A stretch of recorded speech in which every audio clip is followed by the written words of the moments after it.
You got the Tesla stock is tanking. They setting fire to charging stations. He getting screamed at by Marco Rubio. Kash Patel done told him to treat him like the people outside of 7-Eleven. Steve Bannon ready to throw hands. You got people shouting and marching and storming town halls all over America. I think Elon Musk is bringing in these white South Africans just to make sure that he got some backup.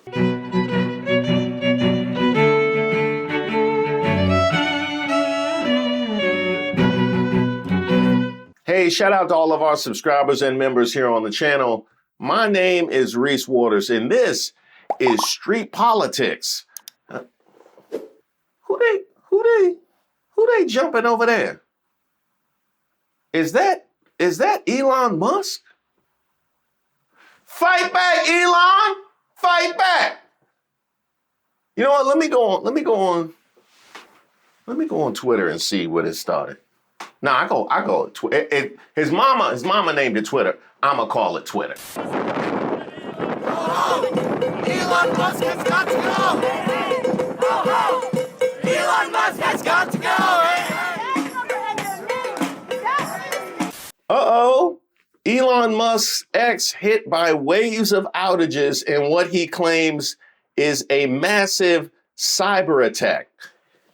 Elon Musk has been hit by 3 waves of outages since this morning, which the billionaire claims was due to a cyber attack. According to the outage tracking site Down Detector, the problems began around 6 a.m.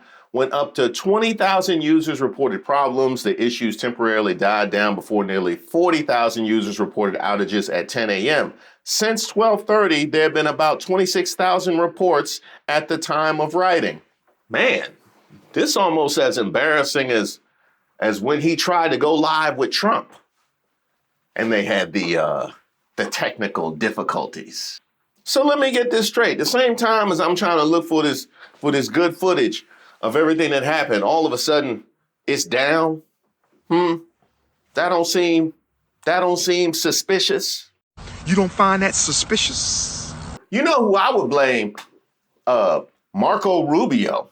Marco, where were you at the time? Some brand new reporting in the New York Times today on a confrontation of sorts inside the White House between Elon Musk and several members of Donald Trump's new cabinet, with Donald Trump sort of reduced to the role of spectator. The Times cites 5 people with knowledge of the confrontation, reports this about an argument between Elon Musk and Marco Rubio. Quote, "You fired nobody," Musk told Rubio, then scornfully added that perhaps the only person he had fired was a staff member from his Department of Government Efficiency. Rubio had been privately furious with Musk for weeks, ever since his Doge team effectively shuttered an entire agency that was supposedly under Rubio's control, the United States Agency for International Development. Musk was not being truthful, Rubio said. What about the more than 1,500 State Department officials who took early retirement in buyouts?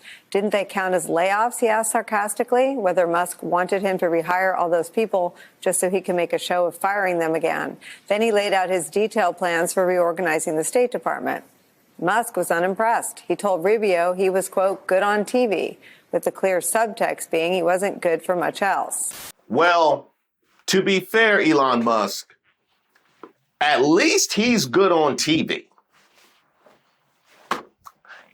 At least I can say one thing where he is good. Point to Rubio. Where was Donald Trump in all this? The Times reports that he sat back as if he was watching a tennis match. Ultimately, he, quote, intervened to defend, wait for it, Rubio. Said he was doing a great job.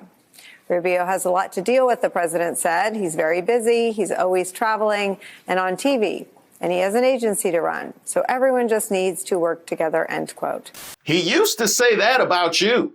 Yeah, I remember when Elon Musk is so busy he can't show up, and now you just pop up all the time, and he's talking about how other people are busy, and the only thing that we can say you got going on outside of this is sleeping in Doge and hiding from baby mamas. Sounds kind of ghetto. I mean, it's looking real ghetto in Musk land. And then for the first time since his inauguration, Trump put some restraints on Elon Musk. From this reporting, quote, "From now on," he said, "the secretaries would be in charge. The Musk team will only advise." You know, I would like to withdraw my former suspicion about Marco Rubio with the whole Twitter X thing, because after that, he has no reason to be upset. No. That actually, things are looking up for Marco Rubio. I wish I could say the same, Leon. I don't think the tensions are high. Look, Elon's a very special person, and these cabinet people are special people. You know, these are very successful people, or they wouldn't have gotten, you know, they've attained the highest heights of government. And I think they have a fantastic relationship to Elon. And Doge has been incredible. Hey, MAGA, yeah. Remember all them layoffs and whatnot? Y'all been upset about it? He said it's been incredible. He said it's been incredible. Yeah, y'all, the one you protected. Yeah, the one you protected from any criticism, he said is going amazing. And I warned you about that. And it's also, at this point, I would like to take a look at the byline for this New York Times reporting inside the explosive meeting where Trump officials clashed with Elon Musk by Jonathan Swan and Maggie Haberman. Now, that name might ring a bell, Maggie Haberman, and it should, because it was her name that came up when Trump was going through his various trials as one of the people that would be reached out to in order to get the Trump message across. So I can only assume whenever her name is involved that it was something they were okay being publicized. And you should assume the same. So Leon, it's not looking good. Nah, it's not looking, it's looking bad as them charging stations. Oh, is that Kash Patel? I know Kash when I hear Kash. Just in case you were wondering just how special that relationship is with Elon Musk. Kash, I'm trying to record out here. I'm getting your message out. Hey, messing with my audio. I'm reading your words. Message from the director. All FBI personnel may have received an email from OPM requesting information. The FBI, through the Office of the Director, is in charge of all our review processes and will conduct reviews in accordance with FBI procedures. When and if further information is required, we'll coordinate the responses. For now, please pause any responses. Thank you, Kash Patel. So if you're scoring at home, Kash Patel just told all of his people to treat Elon Musk like the people outside 7-Eleven when you on your way in. Just put your head down. You don't see nothing. You don't hear nothing. Kash Patel, told his people treat Elon Musk like the people in the median when you stuck at the light. That is the special relationship that Donald Trump speaks of. Oh, this done got good. Tyler, that you've been doing. The new piece you co-authored for the New York Times focuses on the growing tensions within MAGA world, carrying the headline, "The Populist versus the Billionaire, Bannon, Musk in the battle within MAGA." Wait a minute. Is that Maggie Haberman's name again?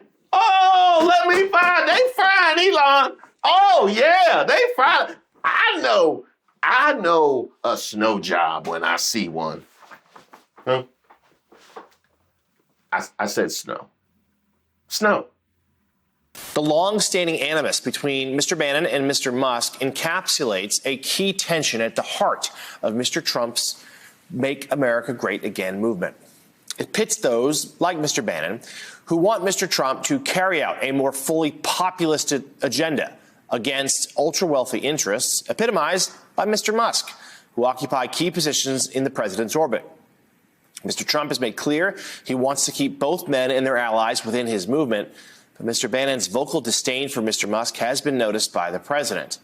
In mid-February, the president told Mr. Bannon that he wanted him to lay off the attacks on Mr. Musk and for the two men to sit down privately. That's according to two people familiar with the comments. That meeting has not happened yet.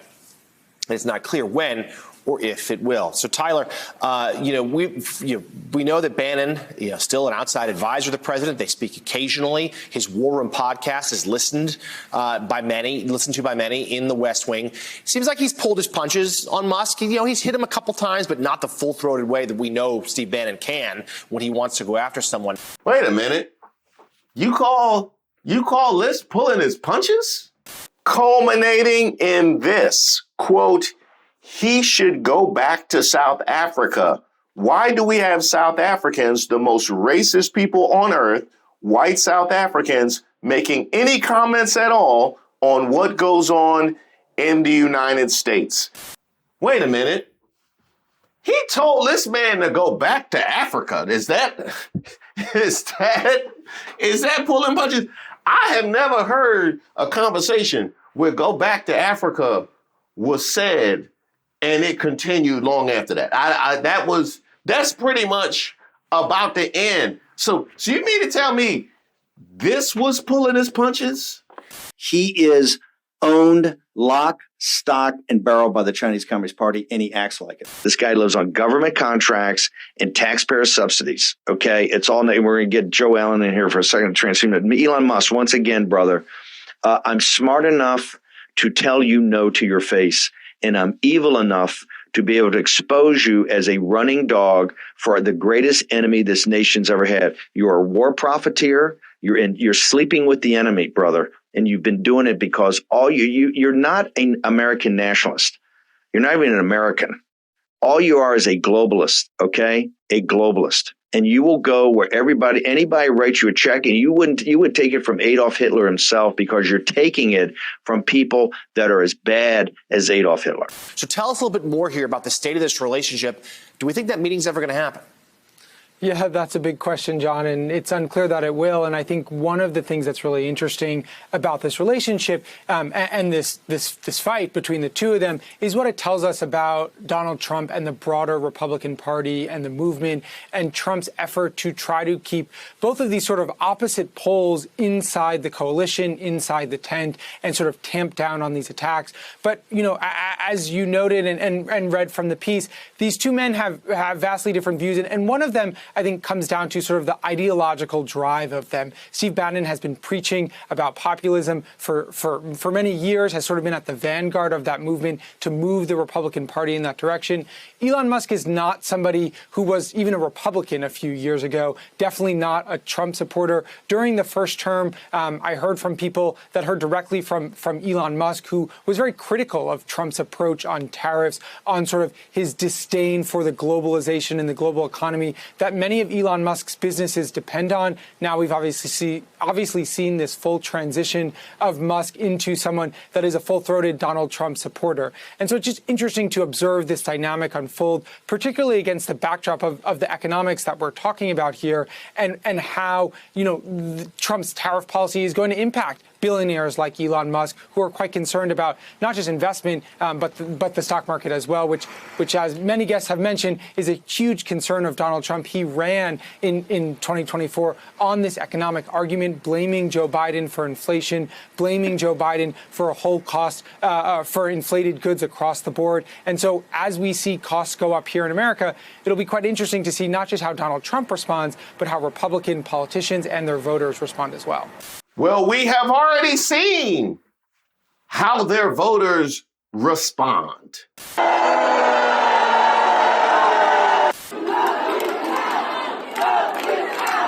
do you feel about a unelected, non-confirmed...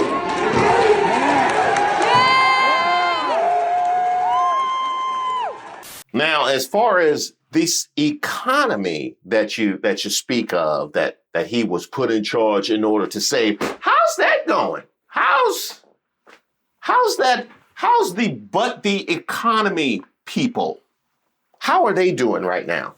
This morning, after a week of shaky markets and tariff whiplash, President Trump is hesitant to rule out a recession in 2025. I hate to predict things like that. There is a period of transition because what we're doing is very big. We're bringing wealth back to America. But just days ago, the markets tumbled when Trump imposed a 25% tariff on goods from Canada and Mexico. The president quickly reversing course. Now Trump says he's planning for even more. A 25% tariff on all foreign steel and aluminum will take effect on Wednesday, and vowing to impose what he calls reciprocal tariffs on countries too. April 2nd, it becomes all reciprocal. What they charge us, we charge them. This morning, China's 10 to 15% retaliatory tariffs on U.S. goods, including chicken, wheat, soybeans, and beef, now taking effect. Many economists warn the impact of tariffs will be passed down to consumers in the form of higher prices, but the president defending them. Oh, I think the tariffs are going to be the greatest thing we've ever done as a country. It's going to make our country rich again. The president also threatening hefty tariffs on Canadian dairy and lumber. The National Association of Home Builders says even a 25% tariff could increase the cost by $10,000 for a new single-family home. So the wage support in entitlement spending, which is which is most of the federal spending is entitlements. That's like the big one to eliminate, because that's the sort of $500 billion, maybe $700 billion a year. That is also a mechanism by which the Democrats attract and retain illegal immigrants by essentially paying them to come here, and then turning them into voters. Yes. So this is why the Democrats are so upset about the situation, because they're losing. If we turn off this gigantic money magnet for illegal immigrants, then they will leave, and they'll lose voters. And like my mama used to always tell me, when the economy catches a cold, Tesla gets pneumonia. Tesla stock is back where it started. After Donald Trump was named the president-elect of the United States, Tesla stock roared, reaching new highs, but backlash over CEO Elon Musk's relationship with the president has erased all of those gains. As a publication, Tesla stock goes for $242.25 a share after falling by more than 8% midday trading on Monday. Since January 1st, the stock has fallen by more than 36%. That brings the stock back to where it was on November 4th, 2024, the day before the presidential election. At that time, the stock was valued at $242.84 per share. So to let the stocks tell it, we are back at a place of neutrality when it comes to Elon Musk even being able to functionally operate his own company with all of the access and control we've seen him granted over the course of the last few months. We've devolved all the way down to that point. And if there was ever any example of just exactly how on fire Musk world is at this particular point in time, Tesla charging stations torched in apparent arson near Boston. It could be the latest in a string of fires intentionally targeting the electric vehicle company run by billionaire Trump advisor Elon Musk. Police officers and firefighters rushed to the Point Shopping Center at 830 Constitution Ave in Littleton, Mass. at about 1:10 a.m. and found Tesla charging stations engulfed in flames and heavy, dark smoke. The first responders had Littleton Electric Light and Water Department shut down power as a total of 7 charging stations sustained heavy fire-related damage. There were no injuries. But wait, there's more. Secondhand Teslas flood the market as Elon Musk faces British backlash. Motorists rush to sell cars as direct consequence of Chief's political activities. British drivers are offloading Teslas in record numbers amid a political backlash against Elon Musk, the company's chief executive. You know, now that you mention it, I thought something was up because last Christmas, I saw a Salvation Army bucket on top of a Tesla, and I thought that was weird. I said, who allows them to put the Salvation Army thing on top of the Tesla? But now in context of where we are now, I think they were trying to donate the Tesla and it couldn't fit inside of the bucket. So they just used it to hold up the bucket. And it all makes sense to me now.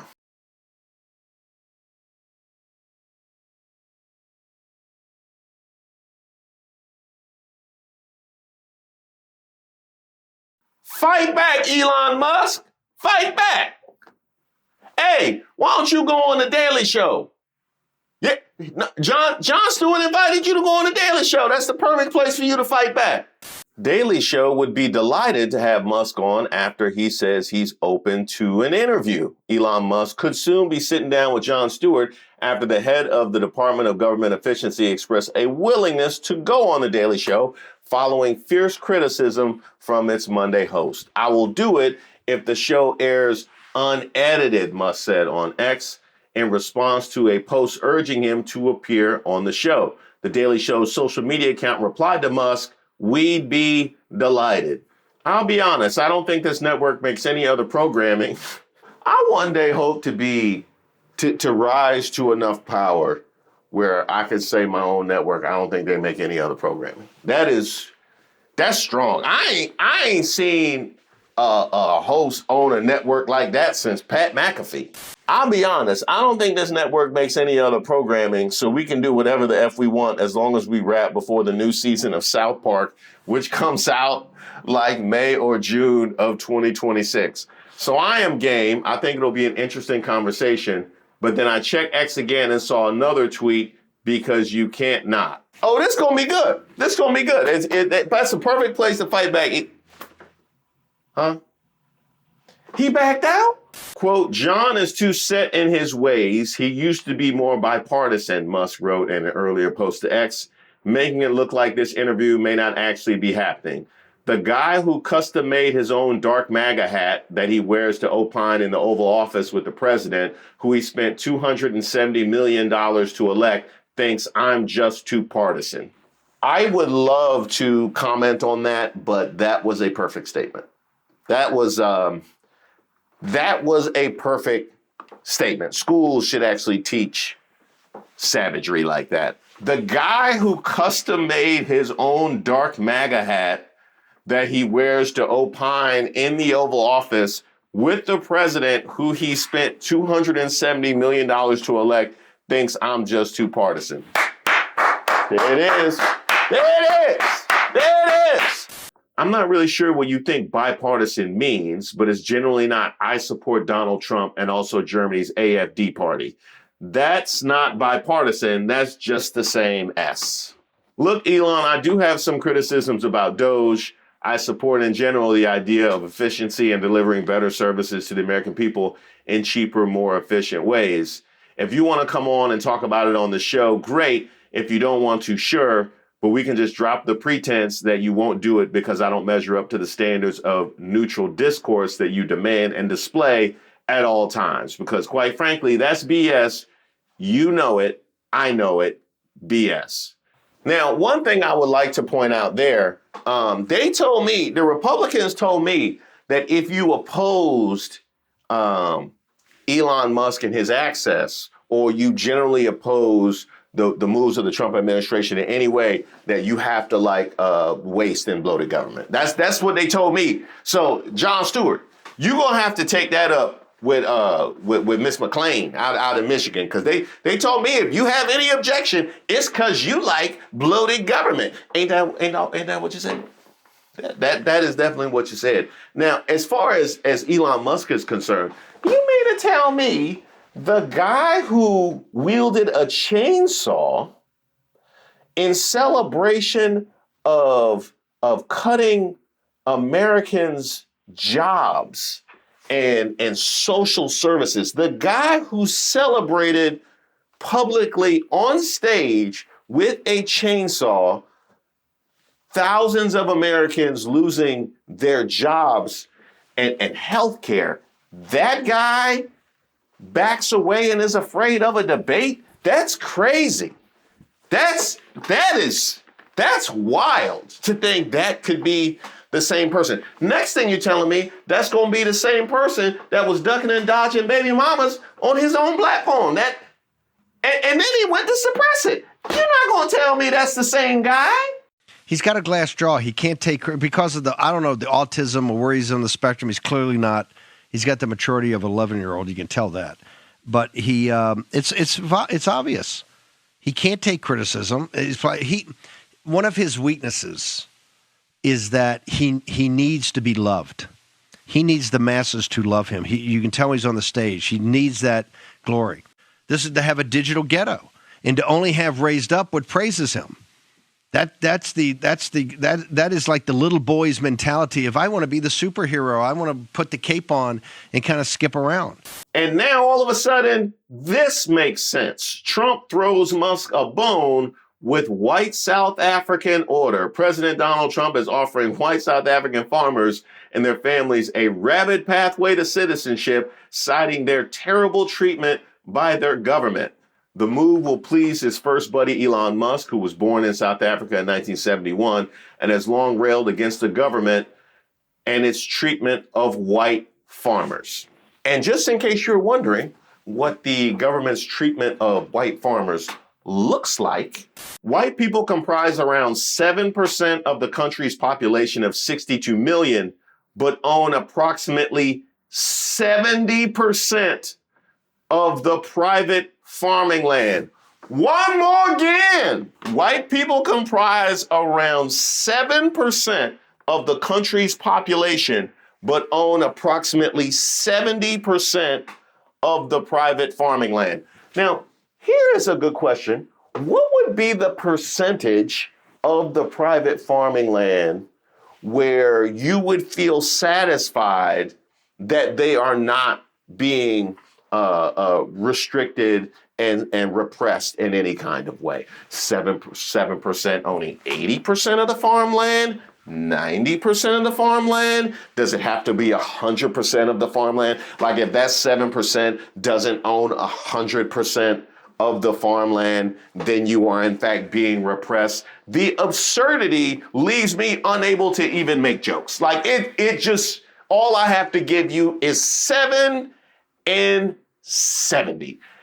I would also like to point out that for you to leave an environment where your people own 10 times more of the private farming land than you comprise of the population, for you to leave means you somehow struck out. You somehow are one of the 7% that didn't get access to 10 times the farmland than you should get just relative to the population. You somehow ended up on the short end of that 7%. And they want to give you a lifeline so you can I'm just going to try. I struck out this first time. I had a good hand being white in South Africa. That is as strong a hand as you can be dealt.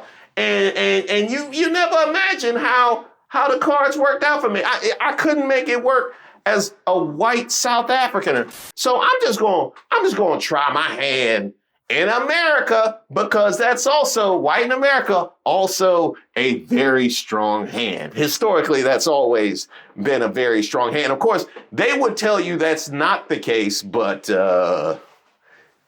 we got our eyes open right now. So let me get this straight. You got the Tesla stock is tanking. They setting fire to charging stations. He getting screamed at by Marco Rubio. Kash Patel done told him to treat him like the people outside of 7-Eleven. Steve Bannon ready to throw hands. You got people shouting and marching and storming town halls all over America. I think Elon Musk is bringing in these white South Africans just to make sure that he got some backup. I think that's all that's about. I think he like, whoa, I gotta build a whole army. These are like the stormtroopers right here. I gotta clone Boba Fett and make a whole army of white South Africans to stand up in America against actual Americans and how and what direction we want our country to move in. That is what we have here. And by the way, MAGA, one more thing before we go. Y'all opposed to immigration, correct? Yeah, y'all, I ain't heard nothing about my South Africans though. Y'all didn't get that. I sent it to you. I sent it to you about the white South Africa because I would love to know. I would love to know where y'all stand on that. I look forward to not hearing back from you on that one. It was funny. I made fun of the Twitter guy for Sieg Heiling not once but twice, and I never look at my emails. I was scrolling through my emails, and it said my Twitter account had been flagged for I don't even tweet anymore. It had been flagged for what a baby, just like Hitler, a baby. How about the fact that the Twitter guy he's not even from here. He's from South Africa. He comes to this country and wants to turn it into a dictatorship. He doesn't feel that we deserve democracy. Can you just imagine doing that? Going to another country and just deciding, yeah, you know what? I'm going to change this form of government because I've decided. Yeah, he doesn't mind living under a dictatorship as long as he's on the good side of it. Sincere thanks to all of the subscribers and the members that have supported this channel. We just hit a new milestone, and that is 2,000 members. So I want to give you a sincere thank you to everybody that's a part of that 2,000. And with that comes first a celebration of the 2,000, but also regular members' lives. Be on the lookout for a poll that I'm going to send out to you guys on when you guys would most want to have these lives, because I want to do it when the most people can attend. It's really about time that we can have, a semi-private conversation outside of the prying ears of the algorithm, which also means it can get colorful and go exactly where you want it to go. I'm leaving here with something. I mean, I'm from around the way. I'm leaving with something. No, not that. No, I knew what you was thinking. I knew you was going to take it there. And it is time for it to stop. And it stopped on Tuesday. I'm also going to start bringing guests and collaborating with other creators on my regular Tuesday lives. So if you have somebody else in this space or another creator or a comedian or maybe just a poli-sci major you think I could have a really good conversation with, go ahead and send your suggestions to admin@reesewaters.com. You could also submit it at the portal on my website. That's also where you could sign up for the newsletter and see all the newest merch that we're rolling out, some brand new stuff on the horizon. But I want to come back to where I started and thank you guys for making this channel so much more than I ever thought possible.